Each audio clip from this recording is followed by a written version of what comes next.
that's the beauty of starting a business. It can be whatever you want it to be. Don't look at Instagram and think, oh, I need to be on my laptop at 5 a.m. I need to sit here until 12. It doesn't have to be that way.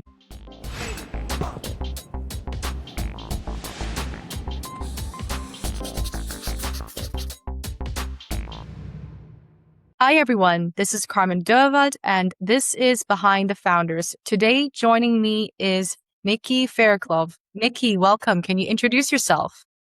Hi, everyone. I'm Nicky Fairclough. I am the owner of Cold Up Recovery. I also started my AI consultancy business, Reduce Admin. My introduction into business is probably like most people's. I worked a job. I worked for Unilever as one of their automation engineers. I also bought shares in the company really early on. So when I was around 18, I got an apprenticeship there.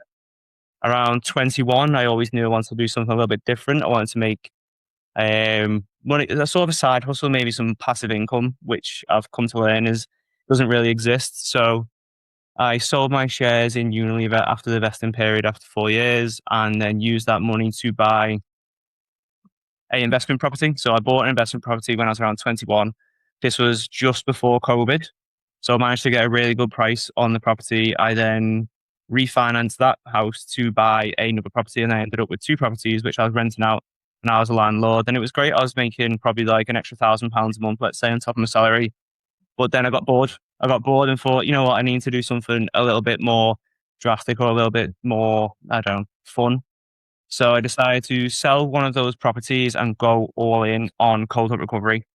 And Cold Up Recovery, we created wellness studios, which basically we put into a box. And that was born out of, so I also compete in jiu-jitsu. So I was competing at jiu-jitsu. I got injured in the final of my very first tournament. And nothing I was doing was solving this injury. I was resting, I was stretching, and it just wasn't cutting it at all. So I started to use ice baths and saunas. And then with using the ice baths and saunas, I was like ready to get back in the gym again. So I was like, oh my God, this has worked amazing. Why is no one using this? And then I realized people were using it. It was the rich people who could afford it. And it felt like wellness was really inaccessible. It felt like you either paid hundreds of pounds per month for a studio, or you had to buy a sauna or an ice bath. This was before the blow up ones, let's say, or even if you could afford the blow up one, they were really low quality. So the idea or the problem I was trying to solve was, how do we make luxury recovery affordable to the everyday person? And using my engineering background and my automation background, I created the automated recovery huts, which then became Cold Hut Recovery. That was around 3 years ago. So, well, no, 4 years ago, where I came up with the idea. We had our first build within 6 months. So again, I've sold a house for this. I've pretty much banked that this is going to be the winner. I've sold my house. I've got this pot of money. I've given it all to this guy to build these containers. And then we spent a little bit on marketing. I had no idea what I'm doing, by the way. This is like fresh. I'm a landlord, or I'm still just working a job. Putting my money into this. And it comes to, like, again, this is 6 months before launch. My fiance is also pregnant. We've just moved house. So I'm managing all this stuff, and then A lot of balls to juggle. Yeah. all balls to juggle, yeah. And it gets to the launch day, or what I say is going to be the launch day, because the birth is imminent. And I'm like, right, I need to get launched before the baby gets here, because I won't have the headspace once the baby's here. I need to get launched, need to have the problems, need to get someone in to start running this thing. Because again, it's just me. I've got this shipping container with an ice bath sauna inside, and it's outside the gym in Rain Hill. And the day of the launch, I can't make this up, the day of the launch. So I've just opened up the hut for the first time. We've been building software in the background. We've tested everything. My fiance goes into hospital for an emergency C-section, because my daughter Sunday, she has SVT, which we might have to pick up. So we launch, and on the same day, I'm in hospital answering customer inquiries. Two things at the same time. Yeah, like, so this time where I'm supposed to be there for my family, I'm answering these calls, and I'm like, you couldn't make this up, bro. So the opportunity, again, I'm more of an opportunity. So the opportunity was, I'm now in hospital, and I'm answering all these customer complaints, because one of the software actually glitched as well at the same time, and we ended up charging one of the customers a little bit more than we should have. And he's kicking off on the phone, but then my fiance, she's in recovery, and there's a baby who's in SCABU, which is like the advanced obs unit for babies. And I'm like, fucking hell, what do I go to here? Sorry, where was I going with this? And then, so the open bro. So Instagram starts popping off because obviously social media has been a massive growth lever for us. And on the launch day, when people start posting and other gym owners and seeing my phones popping off saying, "Oh, can we have one? Can we have one? Can we have one?" So then it opened up this whole. It was like exhausting because what's happening, but also really exciting because I was getting so much interest in the product that we had launched. And then from there, we had another. I think what was it? Another 2 units. So just from that day, we secured another 2 locations for our units for cold up recovery. We then again some of the money that I had saved up and some of the money that I put in from the houses we put into building out these units, and we built the Altrincham location as well as the Litchfield location, and we opened up 2 more studios. Okay. Yeah. So that was the start of Cold Up Recovery, and it was, I don't know, quite a wild ride, to be honest. Well, what I've come to know is actually quite normal for businesses. The more I get to speak to owners, they tend to be not too distant from or not too far away from seems like most businesses don't have this straightforward open that everyone seems to think on social media, because you see it and you're like, wow, they just opened the thing. And it's like, yeah, but you don't see the years of graft that went behind it or the problems that go wrong on opening day. Yeah, 100% for sure. It's quite interesting that you mentioned that, right? Like nobody really understand what goes on behind the scenes because from the outside looking in, it's like, oh, this is really exciting.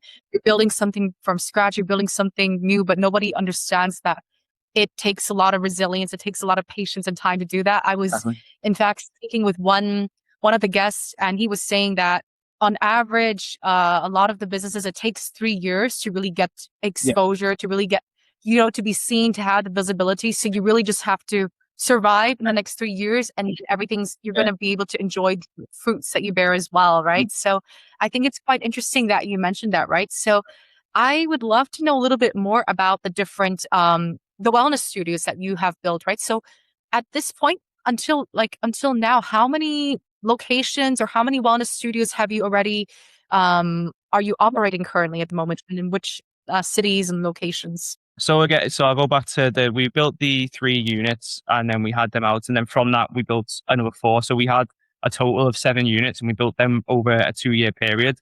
And one of the big mistakes we made was we didn't account for them all breaking at the same time. So for ourselves, we're going to open all these units again. We scaled quickly. I'm just like 100 miles per hour at this point. I'm like, let's just get them all out there.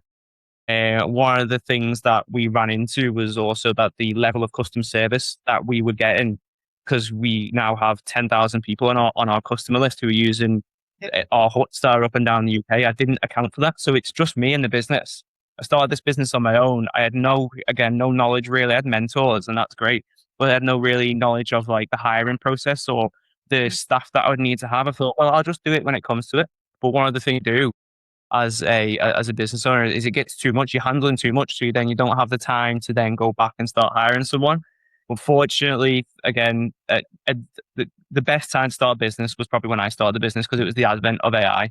So fortunately, I was able to hire a really good personal assistant who would take over the customer service and then put in some AI systems which enabled us to do the basic, let's say, customer responses at mass, because that was probably taking up the most of our time at that point. But then the bigger issue comes when you've got then tens of thousands, hundreds of thousands of pounds of equipment across the UK, which you can't get to, which you now put in the hands of this partner. So we partner with gyms, we sold the units and we also rented them out. Yeah. In every one of those situations, we're responsible for maintaining them, but we haven't got any staff who are there to maintain it. I just thought it, you know, on us will just look after it. But we've learned recently using some of our units to pay for the maintenance on the other ones. So it's like, you think you're doing this great. We're growing really quick. The Instagram's going off with all the metrics. We're doing okay. Money's coming in. And all it took was this one oversight I had 2 years ago to sort of wipe that out. But again, it's all about the opportunity. So you take that time and then we go back and we're like, right, okay, what did we do that we can do differently this time? And we scaled right the way down now. And we were sort of looking at the direction where Cold Up wants to go. And we really had to think about, what are we actually doing as a business? Are we running wellness studios? Are we renting out equipment? Are we a bloody supplier. Like, what are we actually fucking doing here? Because we're trying to do all these 10 different things and nothing's getting done very well. I've burnt a hole in my pocket that's big enough to down for me to fall for it. And I don't even know which direction the business is going in. Yeah. And you've actually called me a really like strange time, Carmen. I'm not gonna lie, because we're actually at the point we sent the email out 2 days ago where we are starting to look at pivoting the business, and it's not a decision that comes lightly. You know, I spent the last 3 years building up the business to what it is, and then you have to make a difficult decision, and you have to admit you've made a mistake. You know, you have to swallow your Or pride a little and go, what did we do wrong? What can we do better? So we looked at what we were actually doing as a business. And what we were actually doing was helping gym owners launch their own wellness studios. Because that's what eventually what happened. We've done the build, we've provided them with a wellness studio, we've given them the marketing, the playbooks, the operations, the booking system. But at the end of the day, these gyms are the ones running it. And they're running it pretty profitably. It's only us that don't who aren't making the money because we can't be there. So it's like, right, okay, we need to completely overhaul the business and go from being like an equipment supplier. We can still obviously do that. We've got the contacts and we've got the build partners to be able to build these units. But our business now is probably going to shift more into a consultancy business where we give training to gym owners who want to start their own wellness business, but don't have all the knowledge or don't want to make the hundreds of thousands of pounds mistakes that we've made.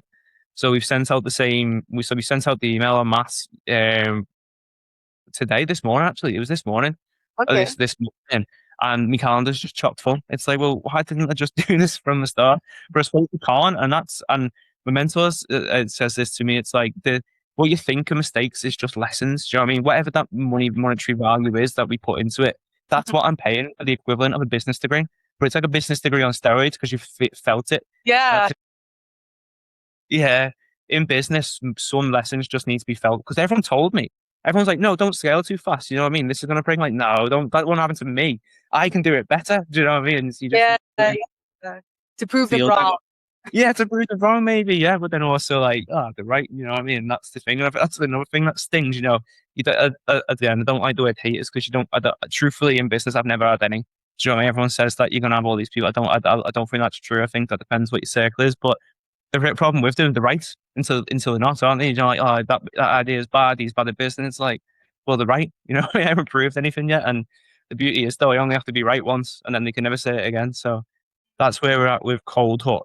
But then again, looking at the opportunity, which I think you've always got to do, is I spent that much time developing AI systems. I realized that I've actually developed a skill within myself, which is being able to systemize business processes, but also implement them at scale with AI. So still working for Unilever, I had the opportunity to run their AI strategy and also implement some of these AI systems, which helped us as a small business, but also can scale up to businesses that are doing tens of billions of pounds per year.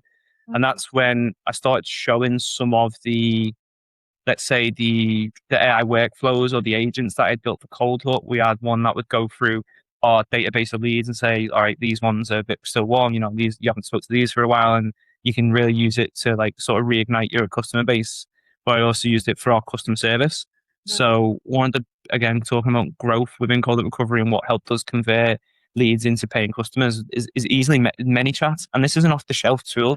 This is an off-the-shelf tool, which you don't have to be technical to set up. Don't get me wrong. Then you need to be a bit sales like you need to be a bit sales trained to be able to have the right copy, to have the right emotional triggers. For all of our inquiries are coming through Instagram.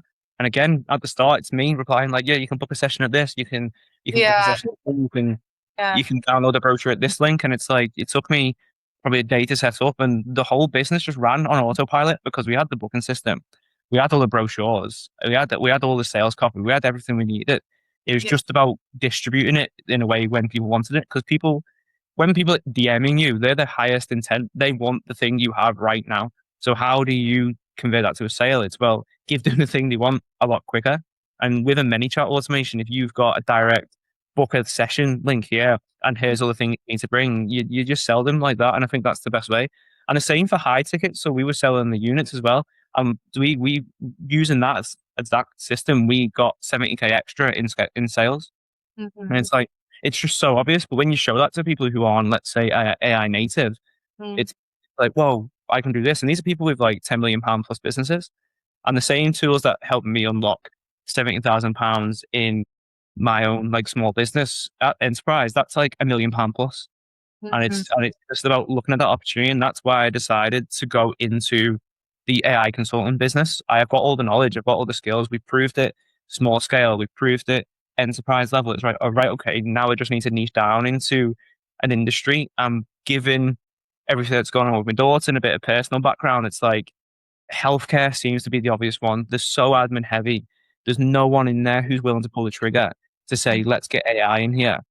And also, I don't think they have the internal skills. There's no CTO in the NHS. Do you know what I mean? Or they're not, definitely not acting like they are. So I Mhm. got, again, looking at opportunity, and you get a bit lucky in business. I had a direct contact with someone who was in the NHS, and we've started building AI, custom AI tools for them straight away. And it's like showing them, it's like, I don't know, it's like going back in time 1,000 years and showing the Romans, but an iPhone. Do you know what I mean? Like, whoa, this is crazy. But it That's unlocks great. so Yeah, yeah. it just unlocks so much for them. And it's, again, that's, I feel like I've went off on a tangent a little bit here, but that's the power of AI, but also the power of being able to look Mhm. in at yourself and your business and look at the right metrics and think, right, what's actually working, what's not.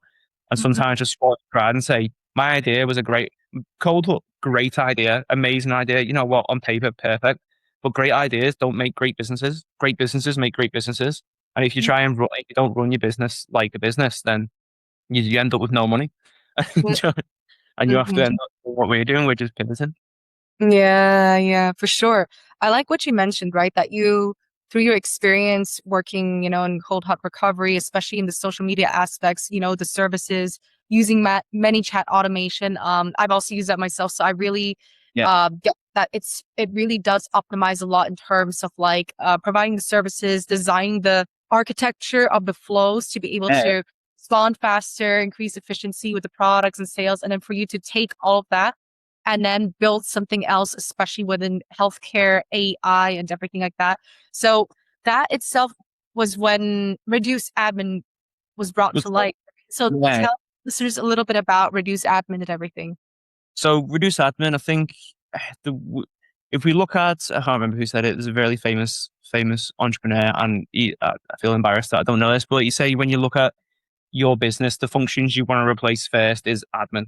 You want to get admin out the way first. So I was like, right, what are people looking for? What are people struggling with who are trying to put AI in the business? They're not searching how to put AI in my business. They're searching things like, how do I reduce my admin load? My admin team's overworked. I'm hiring too much admin staff, or I don't know. They're not searching generic AI, and I think because people are mostly problem focused rather than solution focused. So I was like, oh, reduce admin. It just helps me appear on the SEO rankings, and also reduce admin then becomes we have and one of the things we got wrong, and I like to take learnings from Cold Hut is I think I think stupidly simple beats intellectually complex. And I want to reduce admin. What do? We reduce admin. How do we do it? With AI. Who's our market? Healthcare.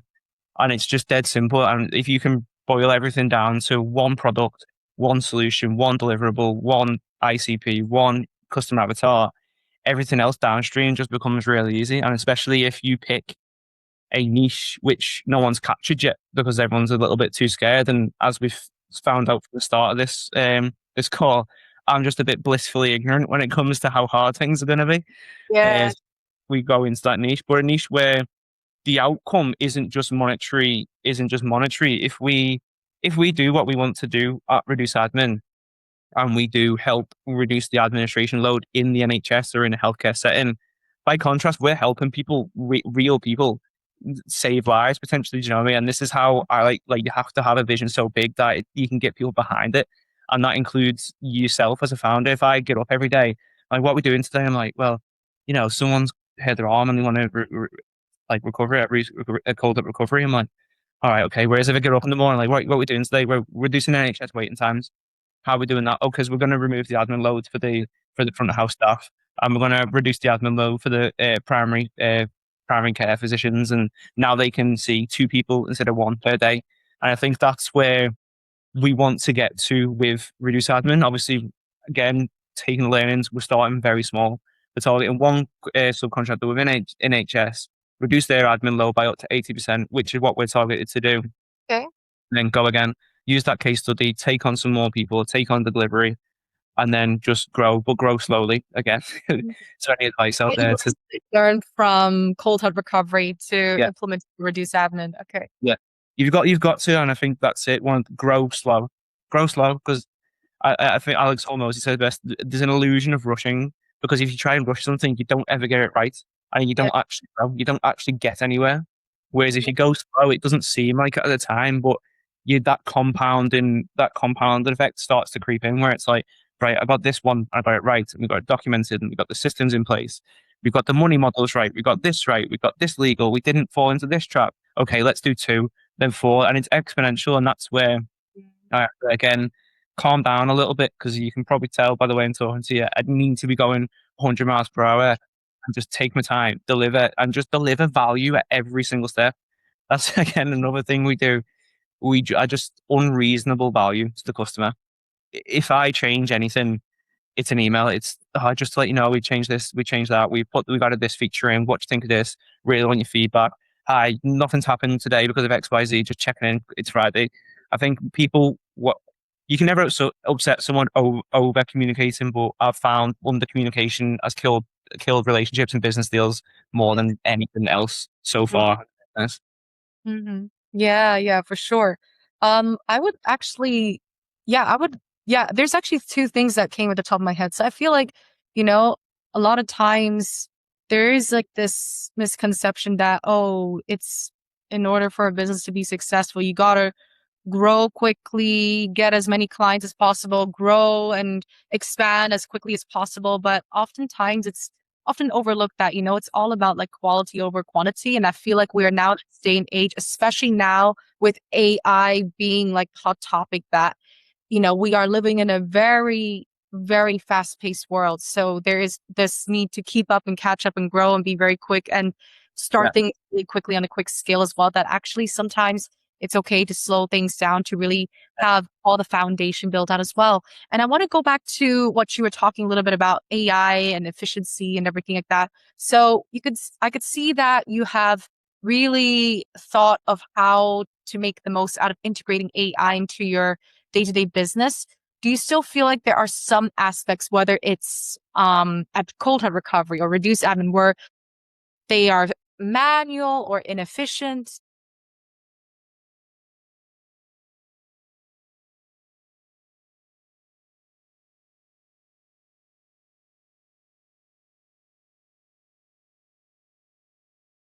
Of course, estimate every single thing. Maybe market research is the only thing that we haven't. And I have alluded to this on another podcast. I think as well, one of the things I don't want to give up completely, which I did and then come back, was customer service and customer ticketing. And I think the reason is, for this, you end up losing that sort of gut feeling that you get. So when I first started Code Recovery, I read everything, every single email that come through, and this is thousands of emails, by the way.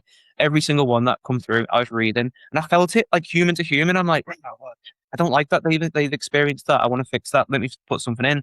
Let's invest some more money here. Let's invest some more money there. Let's change the equipment. Whereas when I give it to AI, they were resolving what I thought they were getting resolved. So I was like, yeah, well, they're getting the response down to like a minute.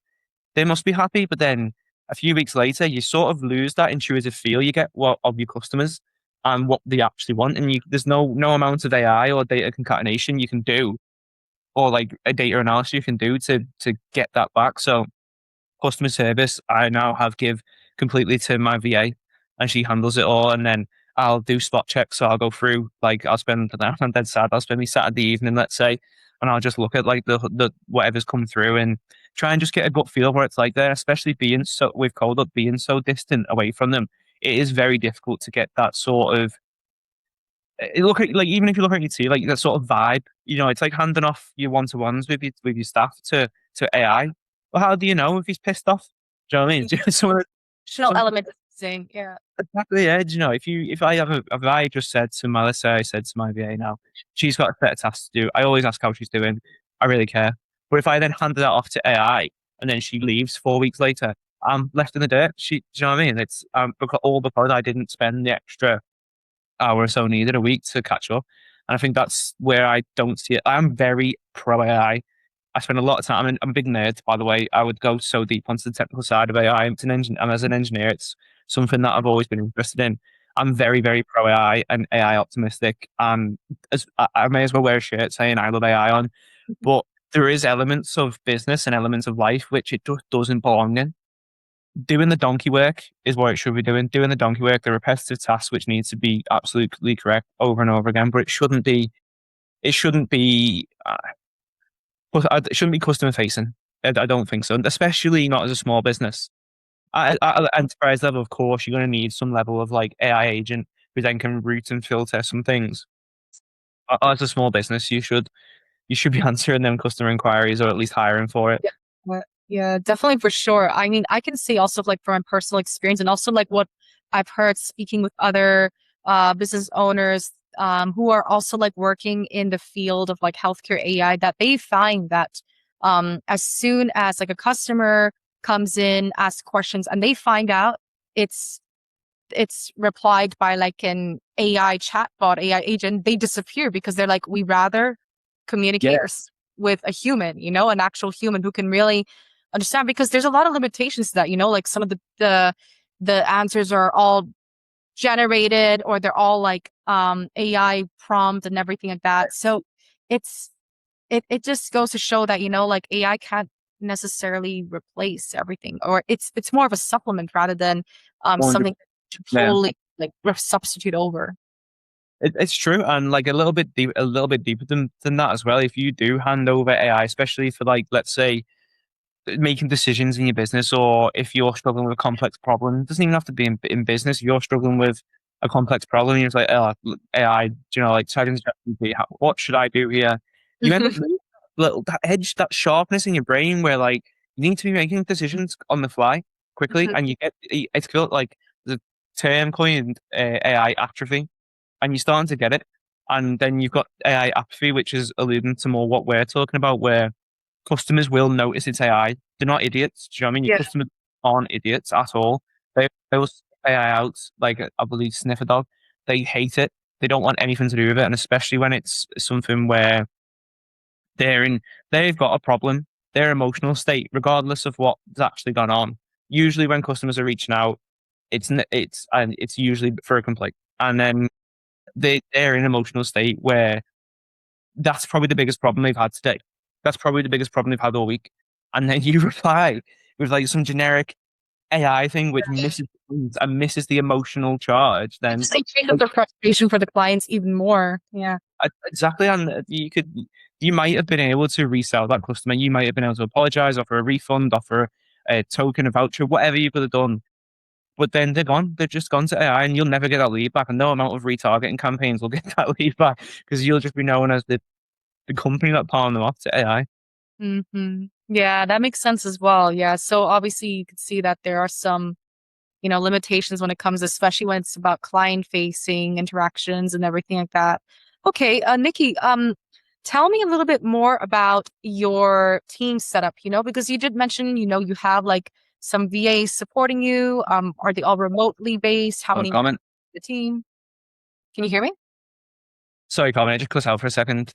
That's all right. No worries at all. I'm just going to pick right back up with the question that Yeah. I just asked. Okay. So, Nikki, let's talk a little bit about your operational and team setup. You did mention that you have a couple of VAs supporting you, also some personal assistant helping you out. Could you walk us through your team setup? How many people Yeah. are based? Where are they based? So my team at Cold Recovery is myself and my VA. Okay. That's it. All That's right. it. And everything else is AI. So Okay. again, the VA will handle the customer service, and she'll handle. So I tend to handle like managing the partners and making sure they're okay. But then all the maintenance is done by AI. Scheduling, all the marketing we have is AI. But then sometimes, I mean, again, even in marketing, you want to be able to engage with the community on Instagram. So I'll just go on it a few times. The team's purposely small. Again, alluding to what I was saying before, we want to be as simple as possible. What can we do to provide value with the minimum amount of investment or input or hiring? We with and again with recruitment, it's just myself. That's completely just me. And then anything that we would usually hire for, let's say, and we try and automate first. So I think we look at the hiring process the same way we'd look at if we were to put an AI tool in. So we'd start with the problem. What is the problem we're actually trying to solve? And when you come into hiring, it's like, well, what am I trying to hire for? And Mhm. let's say it was a podcast, and we're trying to hire for a podcast, and you want a research assistant. You want someone who's going to book in the calls. It's like I would first then look at all the tasks they need to be able to do. And you should do this anyway, because if you are going to hire, you're going to need to SOP, you're going to need to give them let's say that what their contract they're with, what are their deliverables, write that out, and then I would just probably go through and say, can we automate all of this? And I would look at it that way first and say, can we automate this? Can we use an AI tool? What are the risks? So I tend to I call it the Morty method. I took a coin because I love Rick and Morty. I don't know if you've heard of Rick and Morty. Yeah, out of Rick and Morty. Yeah. Rick and Morty.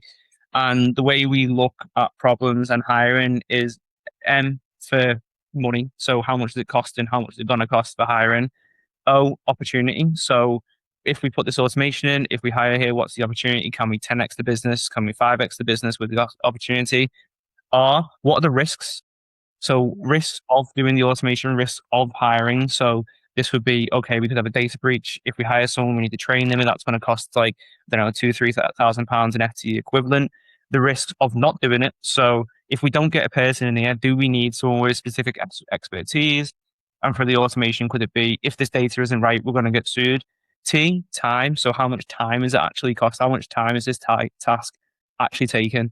Is it going to take someone's full-time job? Is it going to save us an hour here? Is it going to save 10 hours here? That all depends. And then effort. So does the effort of putting an automation in outweigh the effort of just hiring someone? So for example, if we needed a full AI, or not even AI, say if we needed a full application building or a custom CRM just to fulfill these tasks that we've outset for this role, then we would probably just hire instead. And that's Mm. what we do with the VA. Yeah, yeah. No, that's definitely a very thoughtful process and thoughtful approach, to assess, the risks.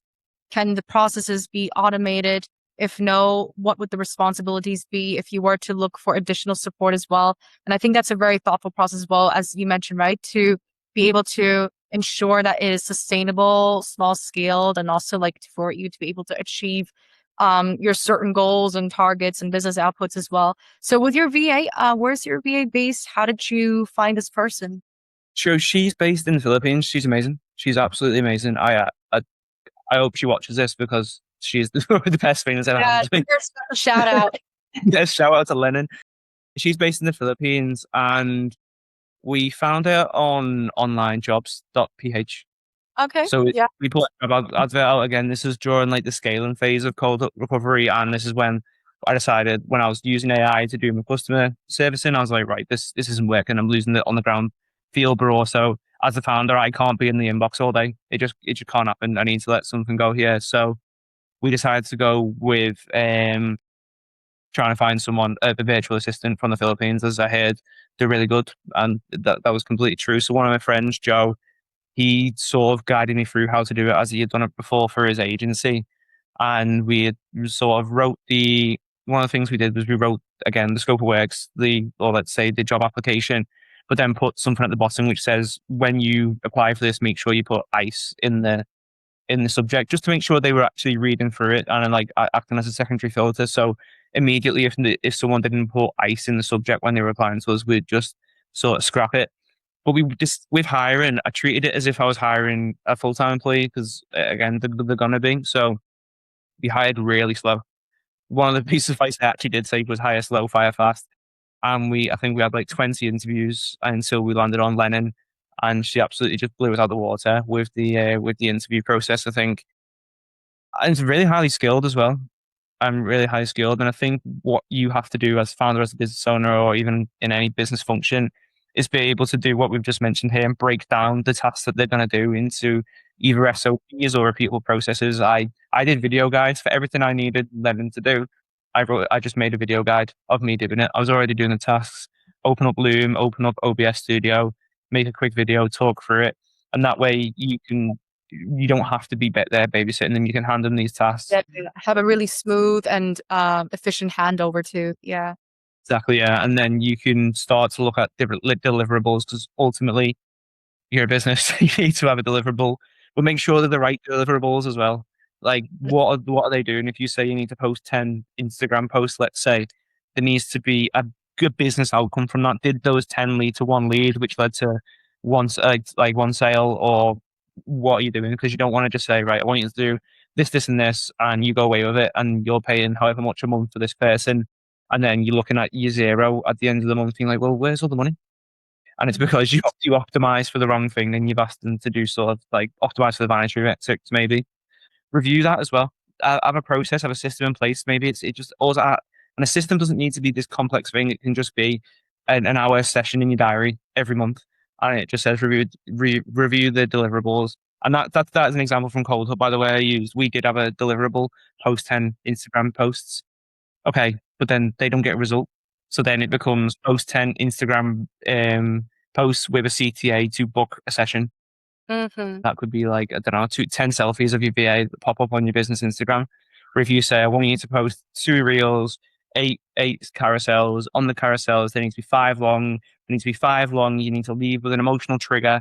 On the second page, you need to leave with proof. On the third page, you need to lead with the results of someone else. On the fourth page, you need to blah, blah, blah. On the final page, you need to have a clear one CTA. Fine, so you can do that. And on the reel, it needs to be entertaining, and entertaining means it needs to be funny. Being funny in this niche means people tend to find these things funny. Again, you need it's.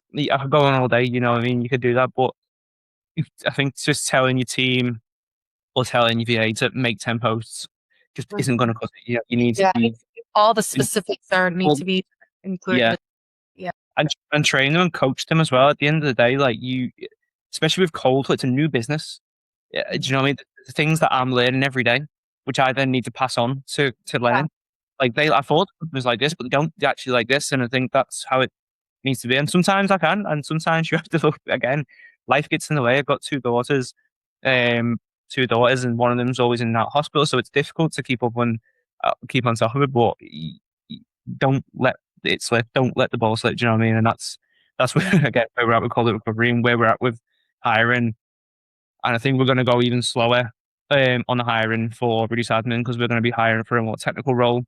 Mhm. So over the next few weeks, potentially, we're going to be looking at hiring someone who's going to do delivery, but they also need to be able to interact with clients in a professional manner.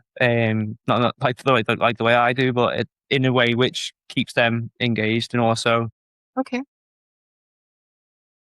Okay. So basically, right now, for you, one of the takeaways that you had is, of course, hiring, growing in a small scale by taking all the lessons that you've learned in cold heart recovery. And then now you're looking to look for someone more technical, but at the same time, somebody who's also like, has a lot of client facing client interaction as well. For reduced admin, you said, or for cold reduce heart that. Yeah. reduced admin? Okay, that makes sense as well. And do you feel like as of now, even though you're in like a small, you have all the support with AI and you have your VA as well, do you feel like at this time now, if there was anything else that you feel like, oh, I would love to delegate immediately for support, what would that look like? Marketing for sure. Okay. Marketing, I think, but also not again. Marketing's a very broad term, isn't it? It would be more so the creation again because you can see AI generated content off a mile away. As a founder, you need to be creating content, especially if you want to if you're in like a services business like the AI consultancy is. You need to be doing educational content because that's going to act as your top of funnel. But then the posting on Instagram becomes or the editing. That's where I think Mm, I would need to delegate because editing is again taking up so much of my time. And I'm like, okay. what am I? Am I a video editor or am I a founder of a business? So this needs to be delegated. Yeah. Kind of overlapping, clashing a little bit. Yeah. Yeah, and I think that's where I would my time's being spent. And I think it's probably again, I'm not too sure on others, but probably not too dissimilar from other founders who are also using content of their top of funnel, unless they've got a team already. I think most small businesses won't have a team. Well, Mhm. Of that's definitely mine. Creating content and editing course. content. Yeah, yeah. No, that makes sense as well, for sure, for sure. That's obviously like, especially it takes up a lot of your time, and you also want to be able to use the time to prioritize, the business growth and everything for both Yeah, businesses, for use admin and cold hut recovery too, as well. yeah. And, okay. So your VA, is she supporting both of the businesses or just like cold hut recovery? Hold up for now, but we are going to transition her over her into reduce admin as well because she's All right. just that. Yeah, Okay. we'll be All right. transitioning. Yeah, so there will be a little bit of overlap there. Uh, Mm, More Spanish inbox because the volume's so much less with B2B, with the, let's say, B2B higher ticket stuff. mm, With Cold Hut, we had loads of low tickets, so the volume was really high, but then what the money we're making was low. Let's say our lifetime value of a customer was so much lower than what we're making now. So the inbox doesn't really need a dedicated manager right now, the same way Cold Hut does. okay. Again, that would be my advice to new founders. If you want to sell something, sell high ticket and sell less volume. High volume ticket isn't as good as high ticket, low volume. In my Mm-hmm. personal, haven't done both right now. I can tell you which business is less stressful already. Yeah, of course. It's always looking at it in a very holistic way as well. Okay. So, I mean, we already started to discuss a little bit about this as well, but I would just like to open up, uh, you know, this question again. And, especially as we're coming to a close in this podcast, like if there was anything else that you want to share that's really important for the listeners out there considering to start like a business, what would that be? I mean, you mentioned a few, but like, Yeah, and this is going to resonate more with the family men or the family women. Let's say okay. structure your business around your life. Don't structure your life around your business because you'll Wow. just burn out and you'll have nothing left. Mhm. So, and what that means is when you're looking to start your business or when you're looking to look how your business operates, because that's the beauty of starting a business. It can be whatever you want it to be. It can work however you want it to work. Don't look at Instagram and think, oh, I need to be on the laptop at 5 a.m. I need to sit here until 12 p.m. It doesn't have to be that way. Don't get me wrong. Some people can do that and thrive. Mm. Where it's like, well, what do I want for my life? I don't mind getting up early. So I'll get up at 7 o'clock. I want to spend some time with my daughters. Want to go to work. I then want to finish work. I spend some more time with daughters. And then I've got a few passion projects I want to work on after work. So it's like, okay, how do I create a business that meets those needs? So it's like then working backwards. Okay, how many hours a day do I want to work? Let's say 6 hours a day. Okay, but then how much money do I want to make? I want to make this. So realistically, I need to be making this per hour. And you can do it that way. Or if you do it the other way, where it's like you structure, where you're like, oh, I've got 10 calls today, and that means I can't see my family. It's like, well, why are you even starting this business? Why Yeah. start when you're not actually getting the outcome that you wanted? And there's going to be times, and again, I don't want to go off too much in time. Don't get me wrong, this isn't to say that's going to be it 100% of the time. There's going to be times when shit goes wrong, and you're like, sorry, babe, I need to go down here, I need to go fix this, or an opportunity comes in at midnight, and you're like, well, I can't miss this opportunity. I'm going to have to go down to XYZ place and I have this meeting. There's going to be those times, and that's fine. But don't make your life business unless that's what makes you happy. If you look at it and say, right, my life, I want that to be business, then that's fine. Do you know, then do that. But if you've got a family or if you've got hobbies that you want to do, or you're an athlete and you want to be able to train still, and you start a business that's going to eat all of your time and you structure it in a way, not hiring, for example, in a way where all your time is going to be taken up by menial tasks, and you're just going to burn out and you're just going to get fed up with business, which I pretty much did with Coda a few years in, and you're not going to want to do it. You have no motivation, and it's so much easier and you will have less money because you're going to be. The ironic thing is you have less money because you're Yeah. so burnt out. You're doing all the wrong stuff. You have no time for growth. You end up with less money. Whereas if you swap it around, which I'm doing with Cold Recovery and with restructuring Cold Recovery and starting Reduce Admin, I'm like, well, the money it used to take me 6 weeks of solid effort to do, I can make in a few hours of AI implementation. It's like, all right, okay, it's just dead obvious in hindsight. So I mean, I don't know, obviously hindsight's 2020, but build your life, build your business around your life. Don't build your life around your business. That's Yeah. Very powerful. And that can be done. What I've heard a lot is that a lot of business owners, they work 80 hours a week and then they have limited time outside of their business or with their family. And so I think what you shared is a very refreshing perspective that it can be done. It is possible to maintain your work, your life outside of your business as well. So, Nikki, thank you so much again for coming on to Behind the Founders. Be sure to stay tuned for the next episode and see you next time.